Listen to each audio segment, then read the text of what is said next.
Saudações investidores, bem-vindos a Investidor Moderno. Eu sou Pablo Granier, trader especialista em criptoativos. Agora o Bitcoin cotado a 10.887 dólares e hoje meu objetivo vai ser fazer uma atualização rápida do preço para você. Quero falar um pouco desse movimento de recuperação que a gente está tendo desde os 9.800 dólares e também de um padrão gráfico que eu estou enxergando aqui no curto prazo, um triângulo simétrico que ao ser rompido deve determinar a tendência do Bitcoin para os próximos dias. Além disso, numa análise de sentimento, eu quero falar um pouquinho com vocês de onde as instituições estão posicionadas e como isso pode impactar o preço nas próximas horas e dias. Também quero falar nessa análise um pouco sobre os nossos indicadores de sentimento aqui, como o Long Short Ratio, o CVD e o Order Book, além das liquidações. Vamos tentar entender o que aconteceu aqui nos últimos dias e o que pode acontecer para as próximas horas aí e no final de semana. Além disso, hoje também quero falar um pouquinho do S&P, que rompeu o triângulo para baixo e aparenta cada vez mais estar numa tendência de baixa, que pode levar o Bitcoin a continuar caindo. Vamos falar um pouquinho do S&P e da correlação dele com o Bitcoin. Então, investidores, antes de começar, não esquece de deixar o like, se inscrever caso não seja inscrito e deixar todas as dúvidas, críticas, sugestões nos comentários. Cara, você começa aqui do 4 horas na BitMEX para mostrar para vocês que todo esse movimento de recuperação do Bitcoin é um movimento que sim, né, o preço conseguiu subir consideravelmente, mas eu não consigo enxergar nenhuma demonstração de força muito grande nesse movimento. Vocês conseguem ver que os volumes são decrescentes aqui? O único volume realmente os volumes mais significativos que a gente tem são muito mais na queda do que neste movimento. Então por isso que eu achava e continuo achando que essa região aqui que a gente está, principalmente quando a gente foi acima dos 11 mil dólares, é uma boa região sim para se realizar e sair um pouco dessa incerteza que o Bitcoin e os mercados globais estão hoje, tá? Eu acho que a gente está formando um padrãozinho aqui que deve dar a decisão. Se romper esse padrão para cima, o Bitcoin deve testar resistências mais para cima aqui no 4 horas, como por exemplo essa região aqui dos 11.200, né? Região de 0,68 e quem sabe até regiões mais fortes no VPVR como os 11.500, tá? Já se a gente romper para baixo, eu espero que o Bitcoin dê uma corrigida significativa e vá buscar regiões mais próximas aqui aos 10.500 dólares, antigos topos, e a região aqui dessa linha de tendência que vem lá dos 9.800, ok?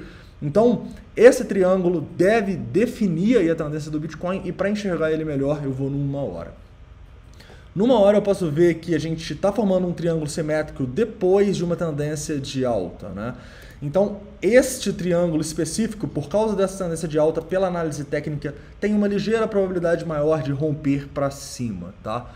Porém, o nosso objetivo aqui vai ser entender por uma análise de sentimento qual que realmente é a principal probabilidade, tá? Mas antes disso, vamos dar um embasamento técnico para vocês desse triângulo. Então eu vou vir aqui só dentro dele para a gente ver os pontos importantes dele, tá? Vamos lá. Primeiramente, eu quero chegar e ver onde é o ponto de controle dele, ou seja, o ponto onde mais pessoas estão comprando e vendendo. E eu vejo claramente aqui que a gente está justamente brigando por esse ponto, que é essa região aqui próxima aos 10.900 dólares. Então de cara a gente já vê aqui que 10.900 é uma resistência importante e se o preço conseguir se manter aqui acima, a tendência é ele vir buscar essa parte superior do triângulo e quem sabe tentar romper, tá? Então essa é a primeira grande resistência que eu vejo para o Bitcoin.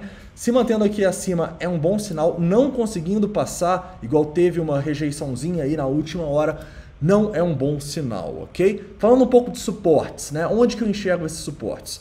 Caras, sem dúvida, para mim, esse suporte tá aqui nessa região dos 10.750 ali mais ou menos, tá? A gente vai olhar também onde as instituições estão posicionadas para desenhar esse suporte melhor e ver se tem uma confluência.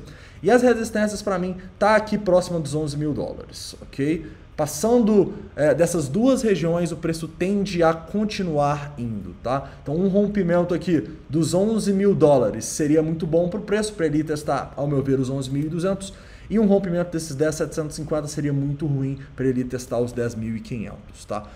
Já indo para uma análise de sentimento e vendo onde as instituições estão posicionadas, eu consigo ver que essa região aqui, olha só, próxima aos 11 mil dólares, é uma região importante no book, é a região onde está as maiores ordens aqui, na verdade é um pouquinho antes, né? De 10.930 aqui até os 10.970, ou seja, eu não mudaria, tá? Eu acho que é uma confluência aqui da análise técnica com a análise de sentimento de onde as instituições estão posicionadas.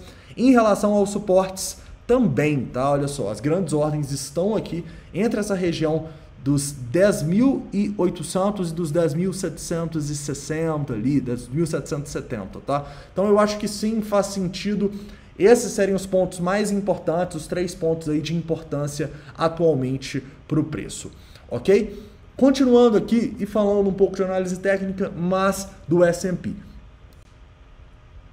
O S&P que está em tendência de baixa no 4 horas e estava formando este triangulinho aqui que a gente estava desenhando nas últimas semanas, né? O triângulo ele foi rompido para baixo com volume, teve um reteste e agora voltou a cair. Isso para mim só mostra que a maior probabilidade é realmente o S&P continuar caindo, tá? E eu acho que isso coloca o Bitcoin em maus bocados.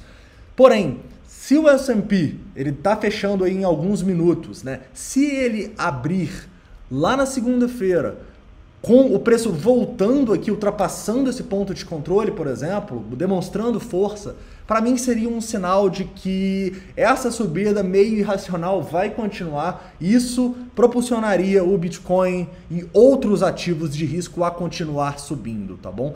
Porém, se a gente seguir a tendência aqui, que ao meu ver é a maior probabilidade, e até falando assim racionalmente, fundamentalmente, é a maior probabilidade o S&P continuar caindo, eu acho que o Bitcoin vai continuar também no mesmo caminho, tá? E por que a gente sempre está falando do S&P aqui? Cara, eu acho importante a gente só não apenas falar dessa correlação, mas mostrar para vocês o tanto que nos dados aqui no gráfico a gente pode enxergar ela também. Então, eu peguei aqui um indicador no TradingView, é só vocês clicarem aqui Correlation, vocês vão encontrar esse indicador. Comparei aqui com o Bitcoin os futuros do S&P e vocês podem enxergar que a gente tem sim uma correlação muito grande do mercado desde a queda lá no final de fevereiro, correto? Então repara que no passado essa correlação não era tão evidente. Mas desde lá, a gente basicamente em todos os momentos aqui tem uma correlação muito elevada, tá? E no momento, por exemplo, essa correlação é de 0,63. Lembrem-se, 1 é uma correlação positiva perfeita, tá? Então 0,63 para 2 ativos que na teoria não tem nada a ver é uma grande correlação sim, tá? Então, se o S&P continuar essa queda, o Bitcoin deve continuar caindo. Porém, se domingo à noite a gente abrir e começar a subir, e segunda abre com um gapzão de alta, caras, isso pode levar o Bitcoin a romper esse triângulo para cima e fazer novas máximas, tá bom? Então a gente, infelizmente, está na mão do S&P aqui neste momento, nessas últimas semanas, né? E, como vocês podem ver, né, nos gráficos, isso não é algo que acontece toda hora. Isso é algo pontual que está acontecendo por causa dessa correlação dos ativos globais, dessa incerteza que está gerando com o S&P, tá? Mas, continuando então, e agora falando dos indicadores de sentimento no TRDR. Caras, primeiro eu quero relembrar um pouquinho do que a gente falou no último vídeo, né? Falar um pouquinho desses ciclos do mercado que sempre acontecem. No último vídeo a gente estava falando com vocês que muitas sardinhas tinham entrado no topo aqui, né? E que, tipicamente, se muita sardinha acaba entrando num ponto, elas têm que ser punidas. O preço tem que ir contra elas para estopar e liquidar elas, né? Então é exatamente o que acontece aqui. A gente começa a cair, liquida um pouquinho, pá, mas só para de cair quando o quê? Quando liquida bastante, tá? Então a gente tem liquidações aqui significativas, olha só, de mais de 100 bitcoins da primeira vez e quase 100 na segunda aqui, somente na Binance Futures, tá? Então, é este ciclo que vocês precisam entender. Os padrões gráficos, as tendências, ao meu ver, elas todas estão seguindo esse ciclo das instituições, fazendo as sardinhas comprarem errado, depois liquidando e estopando elas, e elas fazem sardinhas vender errado, depois volta a subir, estopa liquida, estopa liquida, estopa liquida, estopa liquida. Isso, ao meu ver, que fazem as ondas que é o que está por trás aí da toda teoria brilhante que a gente tem de teoria de Down ou teoria de ondas de Elliott, tá? Mas então, nesse momento aqui, o que eu enxergo, caras? Eu enxergo que este triângulo aqui, ele está sendo formado com um aumento considerável aqui do CVD. Ou seja, esse triângulo está sendo formado com mais sardinha comprando, né? E se, pela análise técnica, a gente tem uma maior probabilidade desse triângulo romper para cima porque está vindo de uma tendência de alta, se eu vejo que durante esse triângulo muita sardinha comprou, qual que é a maior probabilidade? A maior probabilidade, sem dúvidas, é que rompa para baixo, tá bom? Então, realmente, esse indicador de sentimento aqui não me deixa muito otimista em relação a esse triângulo, na verdade ele me deixa pessimista, ok? Outro indicador que eu queria mostrar para vocês é o book, né? O book que claramente está ficando aqui bem mais positivo quando a gente chega próximo ao suporte ali dos 10.800, 10.750 e está ficando mais negativo, primeiramente, quando a gente estava nessa região aqui dos 10.950 a 11.000 e agora, quando a gente foi testar os 10.900, ele já começou a ficar negativo, tá bom? Então, eu realmente, nesse momento aí para os scalpers, estaria atento a essa resistência que a gente tem dos 10.900 dólares. Eu não duvido que o Bitcoin fique dentro desse triângulo aqui o final de semana todo, até o S&P abrir e dar uma decisão pra gente, tá? Mas eu realmente acho que é esse triângulo que vai definir a nossa tendência para os próximos dias, tá? Então fiquem de olho aí nos pontos de resistência, nos pontos de suporte, já que em breve a gente deve ter uma decisão. Beleza, investidores? Caras, então é isso. Espero que vocês tenham gostado dessa análise. Não esquece de deixar o like aí, se inscrever caso não seja inscrito. Deixa todas as dúvidas, críticas e sugestões nos comentários. Então é isso. Um forte abraço.